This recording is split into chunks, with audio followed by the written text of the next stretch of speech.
Mesdames, Messieurs, bonjour et bienvenue à ce grand magazine, un magazine qui réunit tout au plus 6 chaînes de la ville de Lubumbashi, mais précisément dans le Katonga où nous allons parler de l'indépendance et ses impacts. Ici avec nous, nous avons Yvine Mugoli de Shalom Télévision, également Eric Smalto de HK6, Billy Paul Malaïk également, Benjamin Bakadibamba de Dynamique. Devant nous, Gabriel Banzamalale Maputa, il est d'abord député provincial de la ville de Lubumbashi, également professeur des universités, mais enfin président de l'APRECO. Avant tout, d'abord, son exposé. Merci beaucoup, très chers amis et patriotes, parce que nous nous réunissons autour d'une question qui fait couler beaucoup de salive, celle de la définition de notre indépendance politique. Comme d'aucuns le disent, nous préférons à notre niveau, au regard de l'examen de tous les textes qui ont accompagné ou qui ont sous-tendu l'événement du 30 juin 1960, parler de la déclaration politique de l'indépendance nationale de la République démocratique du Congo du 30 juin 1960. Pourquoi nous voulons bien en parler? Nous préférons bien expliquer la quintessence de la matière par rapport à une approche tout à fait juridique, à la différence de l'approche politique qui place la naissance de l'État du Congo dans la déclaration visée. Et nous disons, il faille bien que l'on rentre à la conception de l'État du Congo en passant par sa constitution en tant qu'État égal à chacun des États dans le monde. Et ici, pourquoi est-ce que nous insistons là-dessus? C'est parce que depuis 60 à nos jours, la vie du citoyen congolais ne cesse de perdre sa valeur. Aujourd'hui, qu'est-ce que l'on constate par rapport à 60? Et pourquoi est-ce qu'en 60, la vie du citoyen congolais, si pas du souverain primaire, était meilleure? Alors, 1000 fois meilleure par rapport à ce qu'elle représente aujourd'hui. À quand et comment ça va venir une vie améliorée à l'égal de celle que l'on a connue en 60? En effet, nous disons ici, il faut partir d'abord de la conception de l'État du Congo pour que ceux qui tiennent à faire valoir l'aspect politique de celui-ci sachent qu'il y a beaucoup de choses à améliorer, raison pour laquelle nous entendons dans son discours de temps en temps Félix Antoine Tshisekedi Tshilombo insister sur l'aspect de l'état de droit. Si il parle de l'état de droit, c'est que quelque part, aujourd'hui là, cet état de droit n'existe pas encore. Pour qu'il existe, nous partons de sa conception qui a commencé avec la conférence géographique ou des géographes du 12 au 14 septembre 1876, passant par la conférence générale de Berlin pour arriver à mettre en place un État aujourd'hui qui est convoité par tout le monde. Tout le monde parle, non, le Congo est convoité et convoité. C'est à cause de sa convoitise que le Congo est en train de rencontrer les crises à la fois sur le plan de son territoire, de sa population, même du pouvoir, et aussi sa souveraineté, sa reconnaissance, même sa présence dans la communauté de puissance rencontre des crises de méfiance dont les conséquences se répercutent sur la vie du citoyen. Le citoyen congolais qui était le modèle en Afrique en 60, aujourd'hui le citoyen congolais devient un objet de raillerie par tout le monde et dans tous les 4 coins du monde. Quand vous vous présentez congolais, ça fait beaucoup plus la honte. Mais pourquoi est-ce que l'indépendance que nous prenons aujourd'hui, l'indépendance qui, en principe, par rapport à celle des autres États d'Afrique, a apporté la fierté, l'honneur, la grandeur, la puissance, mais chez nous, ça devient comme de l'opprobre qui nous apporte de la malédiction. Au point où, trop grand, malheureusement, une coquille vide, incapable de résister devant toutes les attaques d'agression que nous sommes en train de vivre, principalement à l'Est, des petits États comme le Rwanda, le Burundi, l'Ouganda, marchent facilement sur nos plates-bandes pour détruire la force du grand et du géant Congo. Alors tout ça, ça nous pousse à réfléchir pour comprendre que le Congo, quand on le crée, c'est d'abord sur base des enjeux apolitiques. Quand on crée le Congo en 1700, on le conçoit plutôt en 1877, comme je venais de le dire à l'issue de la conférence géographique de Bruxelles, c'est toute une entreprise internationale qui a pour vocation de délivrer l'homme noir de la traite des esclaves. Et cette entreprise a eu à s'imposer avant d'être une structure politique. Le Congo va devenir une association internationale africaine, une association internationale du Congo avant de devenir un État indépendant du Congo. Donc dans la conception de l'État du Congo, on trouve deux grandes composantes. La composante apolitique, qualifiée d'association internationale africaine, avec son comité de gestion dénommé Comité d'études du Haut-Congo. Donc c'est la première fois que le Congo, avec la lettre C, apparaît sur la scène du monde en général et de l'Afrique, pas en particulier ici chez nous au Congo. Si on oublie cet aspect, on ne va pas comprendre pourquoi est-ce qu'en 60, le Congo a voulu, par la nation congolaise, être indépendant. C'est parce qu'à l'issue à la fin de la création de cette entreprise internationale du Congo, va être créé le Congo politique, dénommé Association internationale du Congo, c'est-à-dire l'intégration de tous les anciens ethnies en une nation, de telle sorte que cette nation soit considérée comme une puissance égale déjà aux États-Unis à partir du 22 avril 1884. Et chacune des puissances qui ont signé l'acte général de Berlin ont reconnu le Congo comme une puissance égale à chacune d'elles.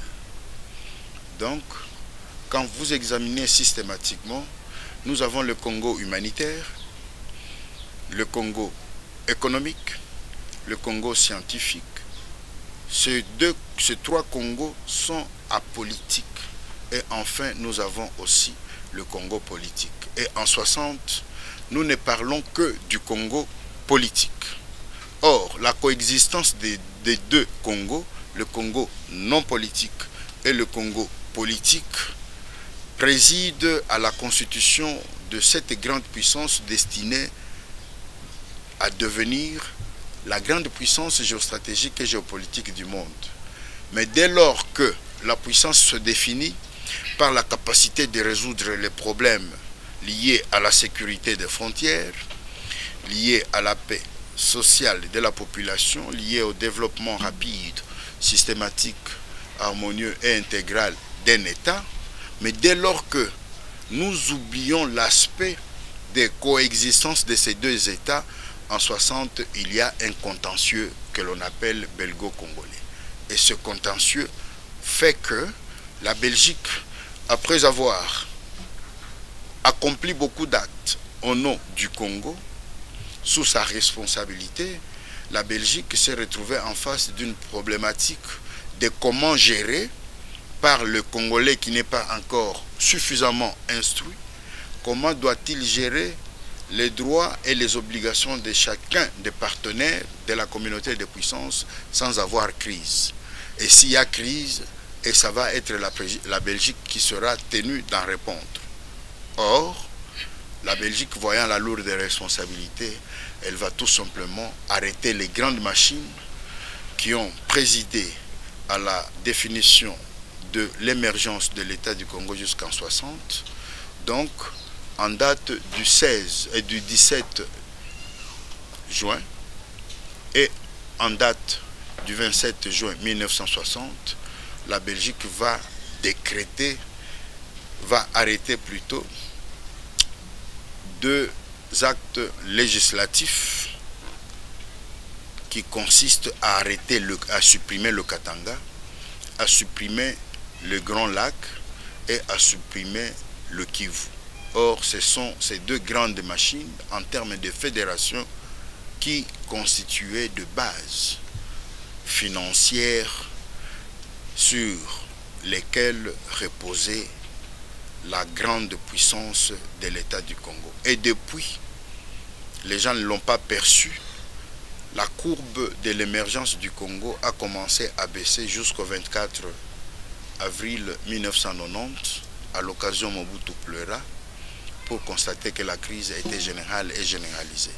Donc, si nous parlons de cette indépendance, il faudrait que l'on puisse savoir, nous fondons beaucoup plus sur l'aspect politique, alors qu'il y a les aspects apolitiques, ceux qui mettent en exercice les enjeux humanitaires ou sociaux, les enjeux économiques et financiers et les enjeux scientifiques qui servent d'essence même à la marche ou à la vie de l'État politique.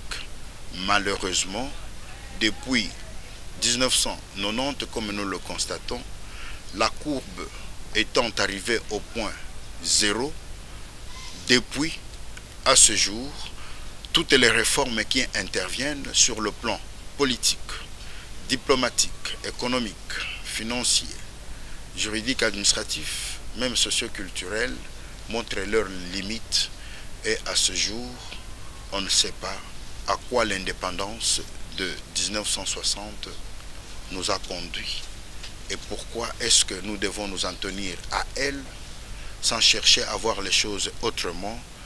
Telles sont les choses qui nous obligent à ce que nous puissions parler systématiquement et considérer que la coupure de la coexistence des deux Congos à la veille de l'indépendance, c'est-à-dire le Congo apolitique et le Congo politique, est la conséquence logique de toutes les crises que nous vivons.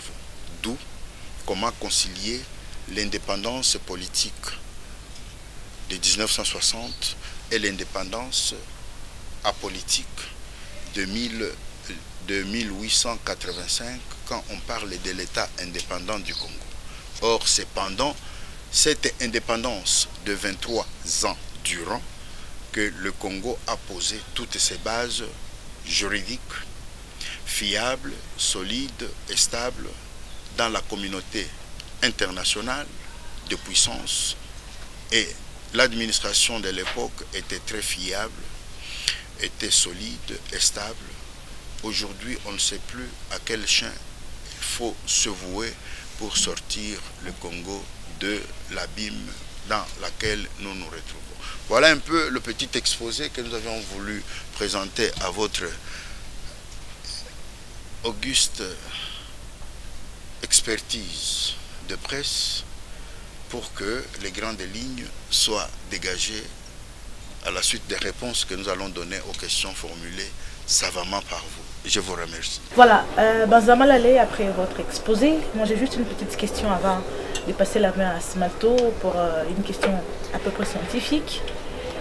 J'aimerais savoir, l'indépendance a eu lieu, c'est vrai. Il y a certaines bouches qui jusqu'à aujourd'hui pensent que l'indépendance a été un tout petit peu précipitée. D'autres par contre non, il fallait vivre l'époque pour savoir combien c'était important que la RDC soit indépendante. Ça c'est vrai. Alors ma question est celle-ci.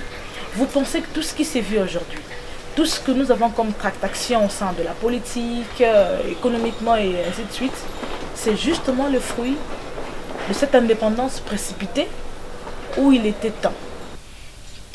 Merci beaucoup pour la pertinence de la question. À notre niveau, nous disons que ça ne devait même pas être qualifié d'indépendance politique telle que on l'a présentée. La démarche politique, si nous avions eu l'avantage d'être instruits par les administrations de Léopold II et de l'État belge, en vertu de l'article 6 de l'acte général de Berlin, notre souci aurait dû être celui de recouvrer l'indépendance naturelle du Congo.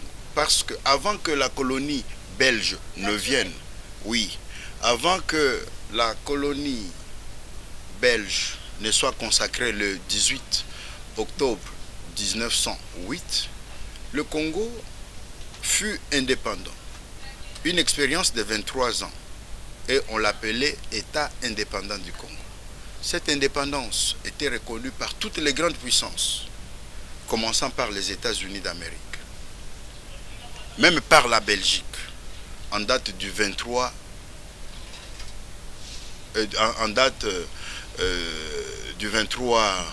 février 1885, pour vous dire que nous avons accepté d'être à bord du train du panafricanisme, la politique générale en Afrique, alors que nous ne sommes pas comme tous les autres États d'Afrique.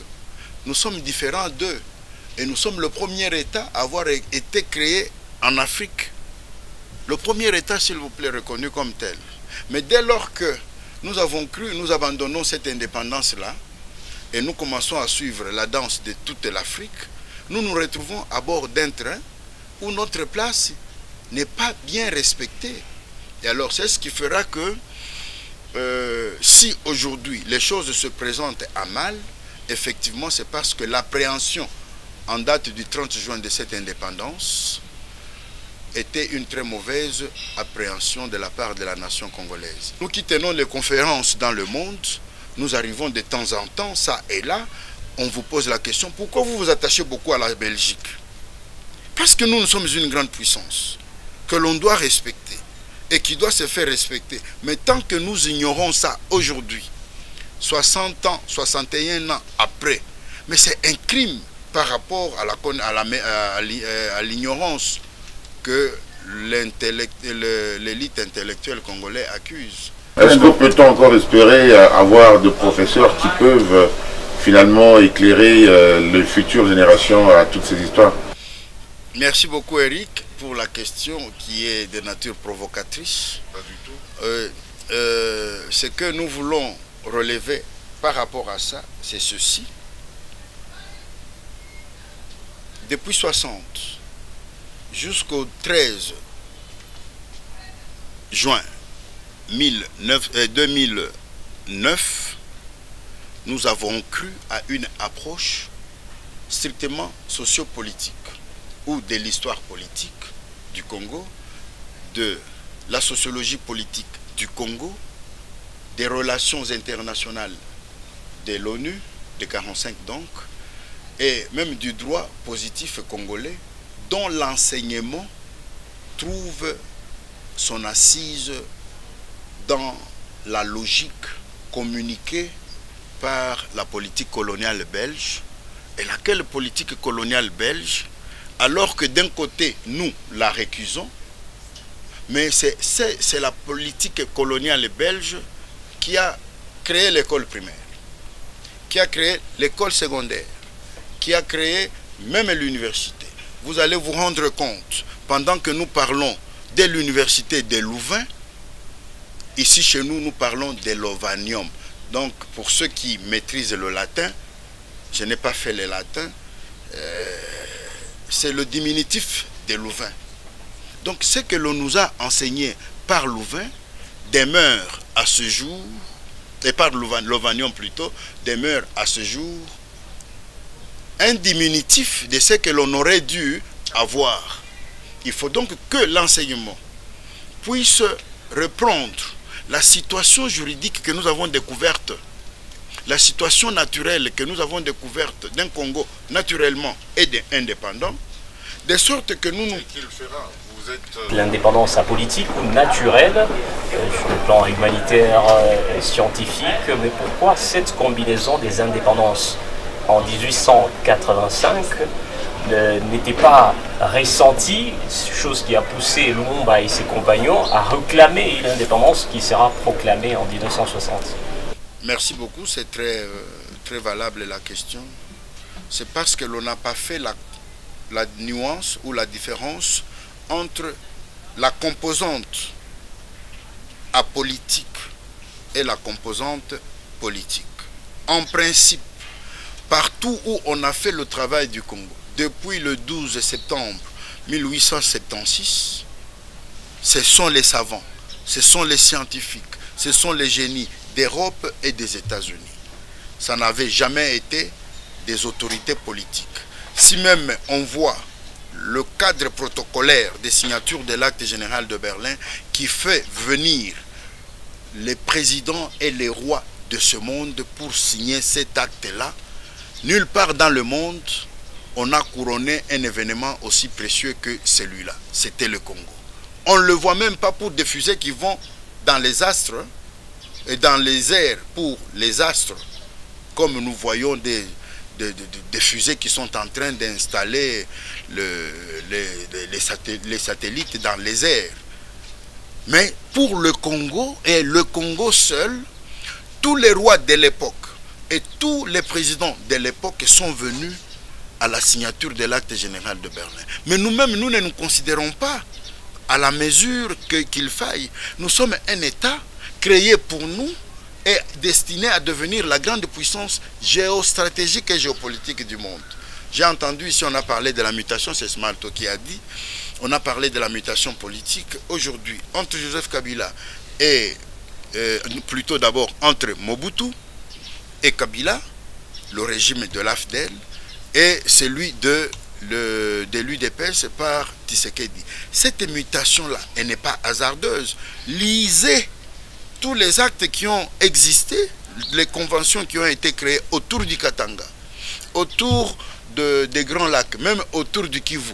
C'était déjà prévu qu'à l'heure qu'il est, on devait vivre une nouvelle mutation, à la fois politique et géostratégique et géopolitique, ici chez nous, de telle sorte que l'on consacre un nouveau partenariat.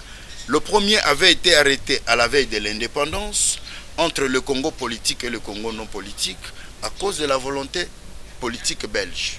Qu'est-ce que le Congo devait faire de manière fiable, stable et solide, à la fois pour le Congo lui-même, pour la région des Grands Lacs et pour l'Afrique tout entière, avec des effets dans le monde en termes d'un nouveau système. Malheureusement, on n'est pas sur le chemin. Également, l'état de siège a un impact, encore une fois, un impact positif de l'indépendance, puisque cette guerre elle est symétrique. Elle dure des années et des années. Également, un impact positif ou négatif de cette indépendance dont on fait allusion aujourd'hui. Oui, moi, je ne... Oui, mais en tant que politique, il ne faut pas que je puisse avaler les couleuvres. Non, je suis en train de dire ceci. Si je suis politique, mais je suis d'abord dicté par la science. Et la science est la lumière à mes pieds pour tout ce que je suis en train d'entreprendre comme démarche. Et je pense qu'il faut encourager la démarche du chef de l'État, celle de l'état de siège, mais que l'on voit quelle va être son issue. Je vous ai parlé d'une crise qui a la forme d'une sorte de nébuleuse. Ça devient...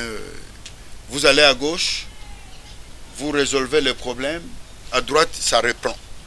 Vous allez à droite, ce que vous avez laissé à droite, ça reprend.